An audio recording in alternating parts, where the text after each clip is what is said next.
हिमाचल प्रदेश के चंबा नाम के सुंदर कस्बे में एक दुखीराम नाम का आदमी अपने भाई सुखीराम और पत्नी सुरेखा के साथ रहता था। दुखीराम और उसका भाई सुखीराम दोनों ही गांव में खेती किया करते थे और फल सब्जियां वगैरह उगाकर बाजार में बेचते थे। सुखीराम हमेशा अपने आप से खुश रहता था, जबकि दुखीराम उससे बिल्कुल विपरीत था। एक दिन सुबह सुबह दोनों भाई अपने अपने खेत में काम करते हुए, कल रात को इतनी बारिश हुई, लेकिन पता नहीं क्या मेरी जमीन की तो ढंग से सिंचाई भी नहीं हुई है। लगता है मेरे खेत में बारिश कम हुई है। अरे भाई, भला मैंने कौन से यहाँ पर स्पेशल बादल अपने खेतों पर बरसाए हैं? बारिश तो सब जगह बराबर ही हुई है। रहने दो, तुम देख नहीं रहे हो है? मुझे फावड़ा चलाने में भी आफत हो रही है। कितनी सख्त है मेरी जमीन, और खुद देखो आधा खेत खोद दिया तुमने है? प्यारे भाई, हम दोनों सुबह साथ में खेत में आए थे, तब से मैं खेत में लगातार लगा हुआ हूँ, और तुम कभी मुझे देख रहे हो, कभी आराम में लग जाते हो। शिकायत छोड़ो, काम करो। अरे जाओ जाओ, बड़े आए नसीहत देने वाले हैं। मेरी तो किस्मत ही फूटी हुई है। सुबह सुबह बिल्ली जो रास्ता काट गई थी। शाम को खेत से वापस लौटते वक्त, भाई आजा, साइकिल पर बैठ जा, साथ में घर पहुंच जाएंगे। अब इतना बोल ही रहे हो तो चलो छोड़ दो घर तक। सुखीराम और दुखीराम दोनों एक साथ खेतों के बीचों बीच से साइकिल पर घर की तरफ आ रहे होते हैं। अरे भाई, कौन कहता है कि सुख के वक्त दुख नहीं होता और दुख के वक्त सुख? सुख दुख दोनों साथ में आ रहे हैं। उनकी बात सुनकर सुखीराम साइकिल कनुआ की दुकान के पास रोककर कहता है, अरे कनुआ भाई, मेरे भाई का नाम दुखीराम है, पर वो हमेशा प्रसन्न चित्त ही रहता है, समझे? दुखीराम परेशान होकर साइकिल से उतरता है और उतरते वक्त उसकी धोती साइकिल की चेन में अटक कर फट जाती है। अरे अरे, रहने दो सुखीराम, तुमने जानबूझकर मुझे साइकिल पर बैठाया था ताकि गांव वालों के सामने मेरी धोती फाड़ सको। ए भगवान, कैसा भाई दिया है मुझे। मेरी किस्मत में कितने दुख लिखे हैं। लो भाई, कथा शुरू हो गई। अब बताओ सुखीराम, मैंने कुछ गलत कहा था क्या? ऐसी लीला तो हमारे चंबा में ही देखने को मिलती है, जहाँ सुखीराम हमेशा खुश और दुखीराम रोता हुआ मिलेगा। सुखीराम, तुमने आज बहुत गलत किया है मेरे साथ। भाई, मैंने तो तुम्हारी मदद की थी बस। अरे सुनो भाई। शाम के वक्त चाय की टपरी पर कुछ लोगों के साथ मुखिया भी गप्पे लड़ा रहा होता है। तभी वहाँ दुखीराम आता है। आओ भाई दुखीराम, कैसे हो? अरे रमेश, अरे दुखीराम के लिए चाय का गिलास लाओ भाई। धन्यवाद मुखिया जी, धन्यवाद। लो भाई, गर्मा गर्म चाय पियो। दुखीराम चाय लेता है और पीने लगता है। अरे साथ में मट्ठी तो दो रमेश भाई, दुखीराम को अकेले चाय पिलाओगे बस? है? रमेश मट्ठी भी दुखीराम को देता है। अरे वाह, आज का दिन तो बहुत अच्छा है मेरा। चाय फ्री में और साथ में मट्ठी भी। अच्छा भाई रमेश, चलते हैं? चाय के पैसे का तो तुझे समझा दिया है। जी मुखिया जी, ठीक है। रुकिए मुखिया जी, मैं भी चलता हूँ। मुझे काम से पठानकोट के लिए बस पकड़नी है। वो मेरी बुआ हॉस्पिटल में है वहाँ। और कलुआ मुखिया जी के साथ वहाँ से खिसक लेता है। अरे रमेश भाई, क्या मस्त चाय बनाई है आपने। मजा आ गया। अच्छा रमेश भाई, चलता हूँ, है जरा मुझे काम से जाना है। हाँ भाई, काम से सबको ही जाना है। तुम्हारा टोटल 90 रुपए हो गया, 3 चाय और 3 मट्ठी। हैं? क्या बोल रहे हो रमेश भाई? मुझे तो चाय मुखिया जी ने पिलाई है ना। खाक मुखिया जी ने पिलाई है। उन्होंने कहा था कि आज की चाय मट्ठी दुखीराम की तरफ से है, और जब वो गए तब बता कर गए कि चाय का हिसाब मैं तुमसे कर लूं। अरे ये बुढ़ाऊ मेरा उल्लू बना गया। किसी दिन इसे नदी में धकेल दूंगा, बता रहा हूँ। और न चाहते हुए भी सारे पैसे देकर बड़बड़ाता हुआ रावी नदी के किनारे एक पहाड़ की चोटी पर आकर बैठकर अपनी जिंदगी को कोसने लगा। क्या बेकार जिंदगी है इंसान की, बस दुख तकलीफें हैं और मेरी जिंदगी तो परेशानियों से भरी है। धिक्कार है मुझे इस जिंदगी पर। तब दुखीराम सामने खुले आसमान में उड़ते हुए एक बाज को देखता है और देखते ही देखते वो बाज आसमान से नीचे जमीन पर डुबकी लगाते हुए अपने पंजों में एक सांप को दबोच लेता है और दुखीराम के बिल्कुल सामने एक सूखे हुए पेड़ पर बैठकर उसे खाने लगता है। अरे वाह, क्या शाही जिंदगी है इस बाज की। देखते ही देखते बाज अपने शिकार को खा लेता है और वहाँ से फिर आसमान की ऊंचाइयों पर उड़ जाता है। मजा आ गया देखकर भाई, सच में राजाओं की जिंदगी जीता है ये बाज। काश मैं इंसान ना होकर बाज होता। हे भगवान, मुझे नहीं रहना इस इंसानी वेश में। मुझे इस बाज की तरह आसमान में उड़ना है। ना कोई फिक्र है, ना कोई टेंशन, बस आजादी से उड़ो और जब मन आए शिकार करो। मजे की जिंदगी चाहिए मुझे। तभी वहाँ अचानक से दुखीराम के पीछे से एक बूढ़े गड़रिये की आवाज आती है। क्या बात है बेटा, बहुत दुखी हो अपनी जिंदगी से? अरे आप कौन हो बाबा, पहले कभी नहीं देखा आपको। मेरी बात छोड़ो बेटा, लेकिन इस अनमोल जिंदगी को क्यों कोस रहे हो? मानव जन्म तो करोड़ों जन्मों के बाद मिलता है, तुम क्यों परेशान हो? अरे बाबा, वैसे ही जिंदगी में कम दुख है जो तुम और अपने प्रवचनों को सुनाने आ गए। जाओ जाओ, अपनी भेड़ बकरियां चराओ। कई बार सच्चे दिल से कही बात सच हो जाती है, तो हमें हमेशा जो भी कहना चाहिए बहुत सोच समझ कर कहना चाहिए।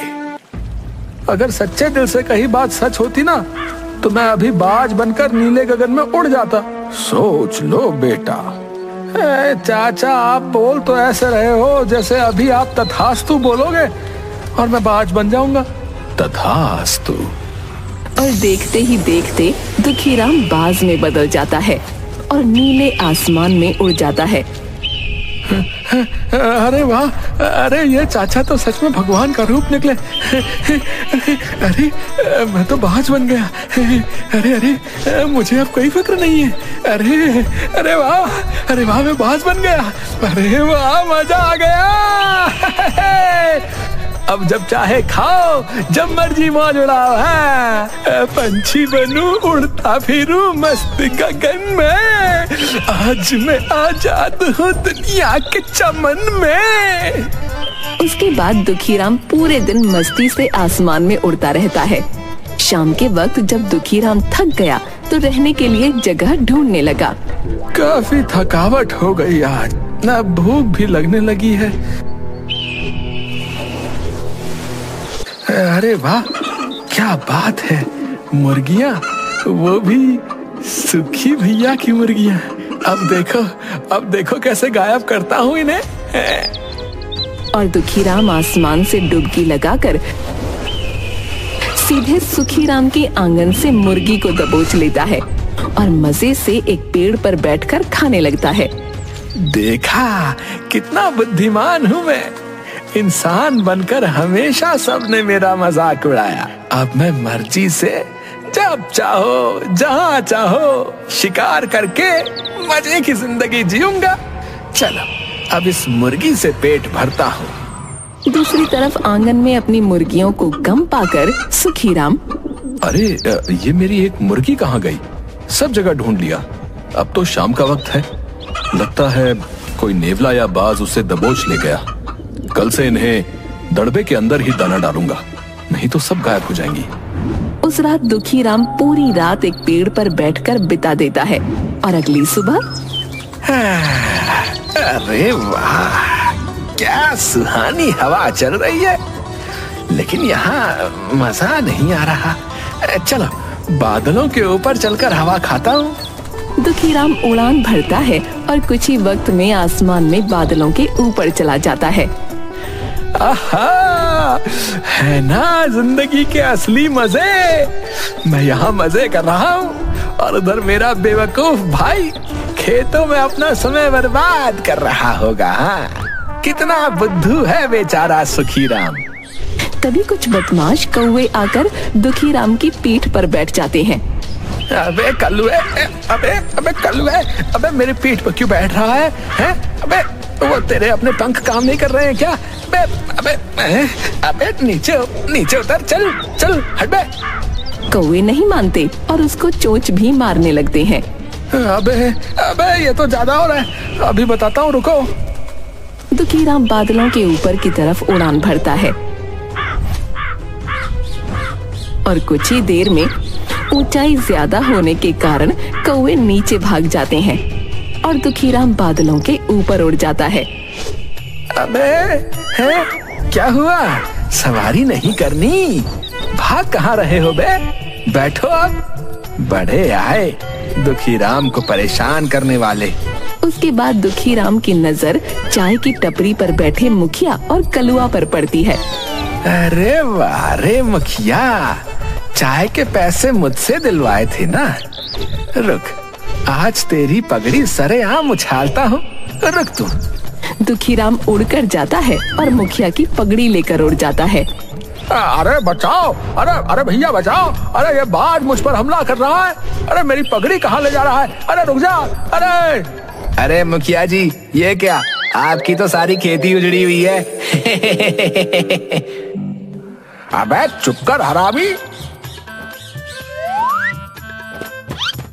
और बाज के पीछे कुछ देर तक भागकर रुक जाते हैं। अरे मर गया।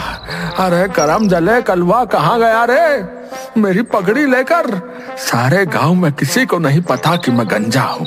जल्दी जा, मैं यहाँ पेड़ के पीछे छिपा हूँ। अरे मुखिया जी, वो बाज है, वो तो सामने आसमान में गायब हो गया। कहाँ से लाऊं आपकी पगड़ी? दोपहर के वक्त सुखीराम घर पर।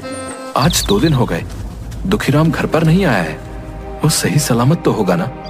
पता नहीं कहाँ गायब हो गया। आप क्यों फिक्र करते हो? कहीं अपने दोस्तों के साथ गया होगा, आ जाएगा। पता नहीं क्यों, लेकिन मुझे कुछ अनहोनी का अंदेशा सा लग रहा है। वो इतना वक्त घर से दूर कभी नहीं जाता। मैं ऐसा करता हूँ, गांव वालों से कुछ जानकारी लेकर आता हूँ। अच्छा ठीक है। उसके बाद सुखीराम सीधा कनुआ नाई के पास जाता है। कैसे हो कनुआ भाई? बहुत अच्छा हूँ भाई, आप कैसे हो? कैसे आना हुआ? बाल कटवाने हैं या हजामत? नहीं भाई, आज अभी कुछ नहीं करवाना है। बस जानकारी चाहिए थी कि कहीं दुखीराम को देखा हो तो। अरे उसको तो परसों पप्पू ने रावी नदी के किनारे पहाड़ी के छोर पर बैठे देखा था।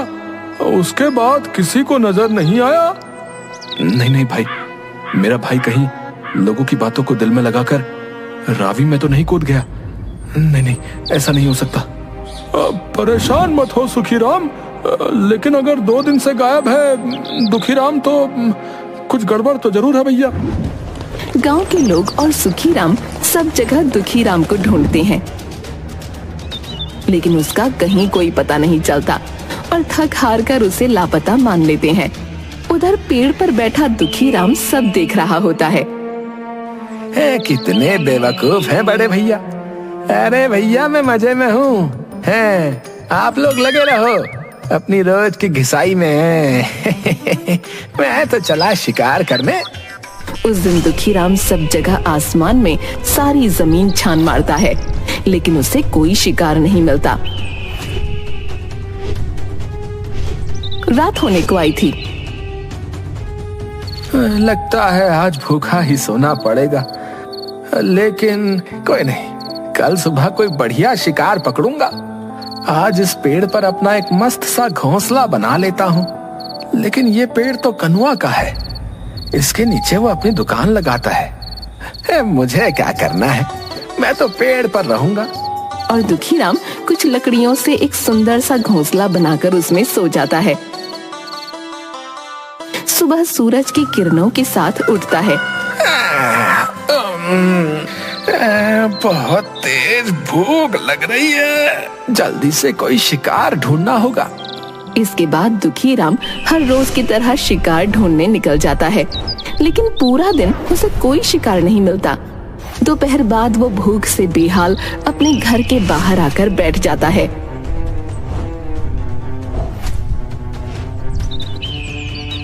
क्या पता आज भैया मुर्गियों को दाना चुगने के लिए छोड़े तो मेरा पेट भर जाएगा।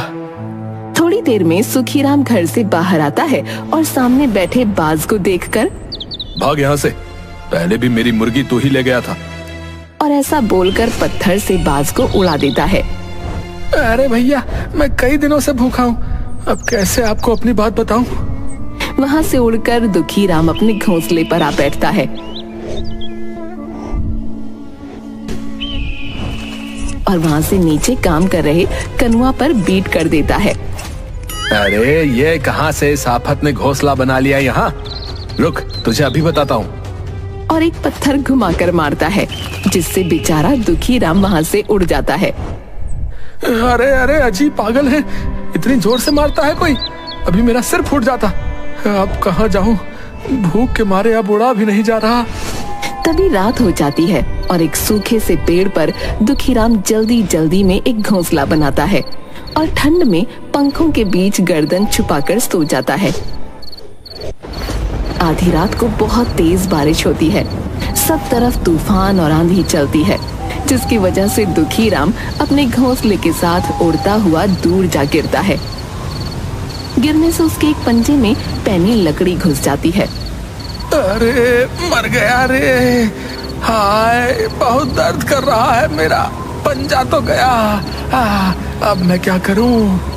जैसे तैसे अपनी चोंच से उस लकड़ी को तो दुखीराम निकाल फेंकता है, लेकिन उसका पंजा अब शिकार नहीं पकड़ सकता था। अब मैं शिकार कैसे कर पाऊंगा? मुझे क्या पता था कि ये मुसीबतें भी होती होंगी बाज बनने के बाद। इससे तो मैं इंसान ही भला था।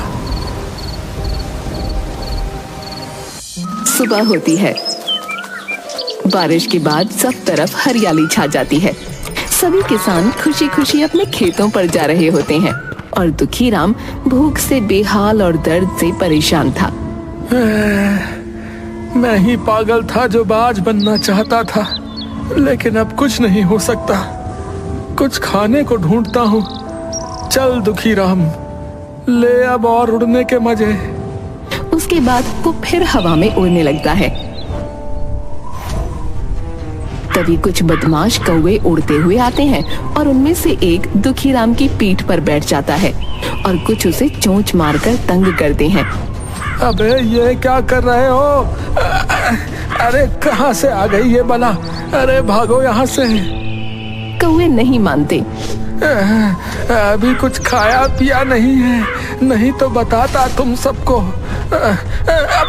अबे चोंच मत मारो, अबे दर्द होता है बे। बेचारा दुखीराम क्या करता, वो हवा में और ऊपर उड़ने की कोशिश करता है, लेकिन भूख और कमजोरी के कारण उड़ नहीं पाता और थक हार कर एक पुराने खंडहर की छत पर जा बैठता है। अगर इंसान होता तो किसी से मदद मांग लेता, किसी हॉस्पिटल में जाकर अपना इलाज करवा लेता, लेकिन अब ऐसी हालत है कि कोई भी ना तो मेरी बात सुन सकता है और ना मेरा दुख समझ सकता है। मैं क्या करूं, क्या करूं? भगवान, मुझसे गलती हो गई। इंसान को भगवान जितना दे, जैसे दे, उसे हंसकर स्वीकार करना चाहिए और खुशी से जिंदगी का आनंद लेना चाहिए, जैसे मेरे भैया सुखीराम जी कर रहे हैं। मेरी तरह हमेशा शिकायत करोगे, रोते रहोगे तो अंजाम वही होगा, क्योंकि भगवान हमें वही देता है जो हम मांगते हैं। इसी तरह कुछ दिन बीत गए। दुखीराम बहुत कमजोर और मरने की हालत में था। तभी अचानक उसके सामने एक मरा हुआ चूहा आ गिरता है, जिसे देख दुखीराम को एक आस होती है कि शायद वो बच जाएगा। शायद भगवान ने मेरी सुन ली, इसे खाकर कुछ तो जान आएगी। लेकिन जैसे ही दुखीराम अपनी चोंच से चूहे को खाने की कोशिश करता, वो खा नहीं पाता, क्योंकि उसकी चोंच आगे से मुड़ चुकी होती है मेरी चोंच को क्या हो गया? ये कैसे मुड़ गई? मैं तो भोजन भी नहीं कर पा रहा हूँ। अब मेरे अंदर वो ताकत भी नहीं कि मैं अपनी चोंच को तोड़ूं और नई चोंच आने का इंतजार करूं। ये कहता हुआ बेचारा दुखी राम बहुत रोता है, लेकिन मजबूर कुछ नहीं कर पाता। इस तरह दुखी राम उस पुराने से खंडहर में कई दिनों तक भूखा प्यासा पड़ा रहा और अंत में अपना दम तोड़ दिया।